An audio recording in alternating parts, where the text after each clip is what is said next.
Hello guys, gano'n na nga. Ngayon pala ay magja-jogging pala kami kasama ko misis ko tsaka yung bunso kong anak, si Nash. Gusto ko lang mapawisan ngayon. Puro trabaho na lang kasi tayo ng mga nakaraan. Naisip ko kasi na hindi puro trabaho na lang. Kailangan mag-relax din tayo, magpapawis, mag-exercise para sa kalusugan ng ating katawan. Na nga si Nash, nagtatakbo na siya. Jogging lang muna siya. Yan, si Mrs. Doon pala sa Villarosa, may tabi ng cemetery. Doon pala maraming nagja-jogging tuwing Sabado-Linggo. Kaya doon namin balak mag-exercise ngayon, mag-jogging. Ayan kami, habang naglalakad kami, nag-uusap kami ni Mrs. kung anong exercise gagawin niya, tatakbo ba siya o ano, mag-push up. Ayan, sino siya, ang bilis, tumakbo. Ayan, pinakuna ko na silang dalawa. Sabi ko nga magdahan-dahan kasi may mga sasakyan din biglang nasulpo. Guys, kwento ko lang din pala. Mula kasi nung nagkasakit ako sa appendicitis, na operahan ako. Naisip ko na kahit physical fit ako, nagkaroon pa rin ako ng sakit dahil din sa mga kinakain. Kaya guys, yung exercise naman kasi talaga dapat ginagawa natin. Kasi ito nakakatulong to sa pagpapabago ng katawan natin, pagpapalakas sa immune system, sa baga para maging malakas ulit. Kaya naisip ko rin ngayon mag-exercise 6 months na akong naka-recover sa aking opera. Kaya guys, mag-ingat po tayo sa mga kinakain natin, lalo na po sa mga matataba, karne, laging malakas sa tubig, magandang tulog, exercise, yan ang pinaka-importante. Yan, kaya yan si Nash, nauuna na siya mag-jogging, tsaka si Mrs. Nasa likuran lang din pala ako. Daan-daan lang din ang takbo ko kasi alalay pa ako ngayon. Sayang nga kaya hindi pa ako pwede mag-basketball ngayon. Pero baka next year pwede na ako maglaro ng basketball. Siguro mga 1 year recovery, pinakamagaling na. Kasi yung tahi ko kasi baka nakakailang kasi baka yung loob ay baka sariwa pa. Baka mamaya magkaroon ng problema. Ito pala guys, yung lugar na to sa Villarosa, dito lang yan sa San Pedro, Laguna.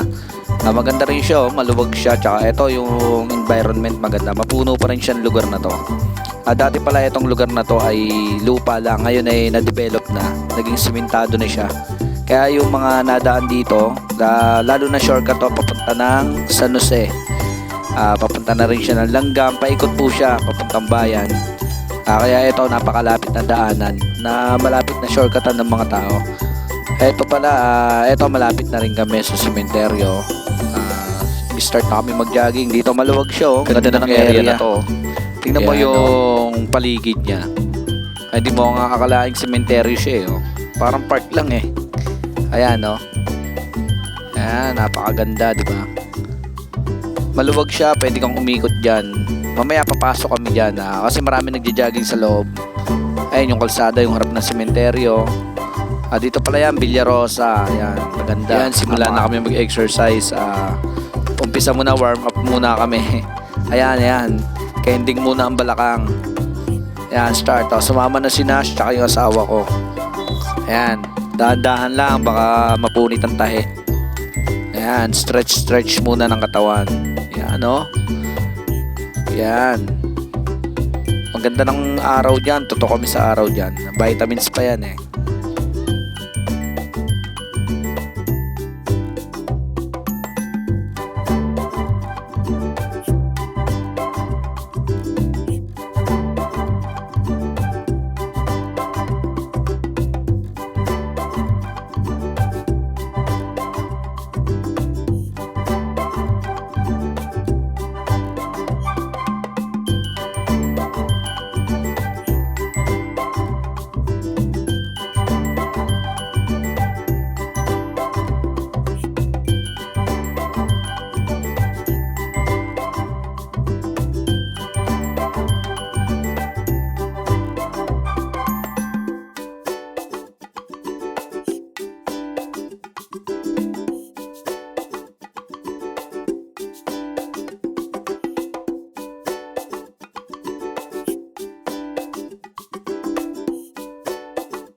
Tignan mo yung area na yan, oh. Napakaganda ng tanawin dyan, oh.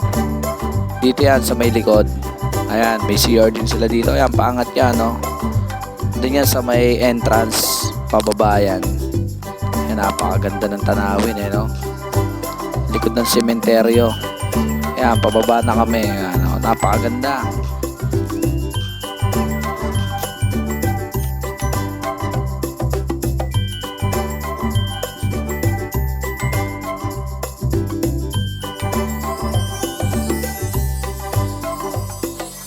Yan guys, napakaganda. Yan, jogging muna tayo. Yan, kita nyo yung araw, oh. Napakaganda ng sikat ng araw. Yan, 6:30 pa yan ng umaga. Yan, napakaganda. Yan, mga oras na yan. Pawis na ako yan. Yan, Nash. Yan, napakarami nagja-jogging dito. Yan, may mga kasabay kami. May mga dala sila mga pet nila, mga aso. Pauwi na rin pala kami nito guys, dahil anong oras na rin. A few moments later. Dumiretso na rin kami sa bilihan ng ulam. Bibili kami ngayon ng gulay, prutas. Bibili kami ng ulam namin pang tanghalian. Dito yan sa Villarosa, yan tindahan na yan. Bibili kami ng ulam. Gulay muna tayo guys para healthy.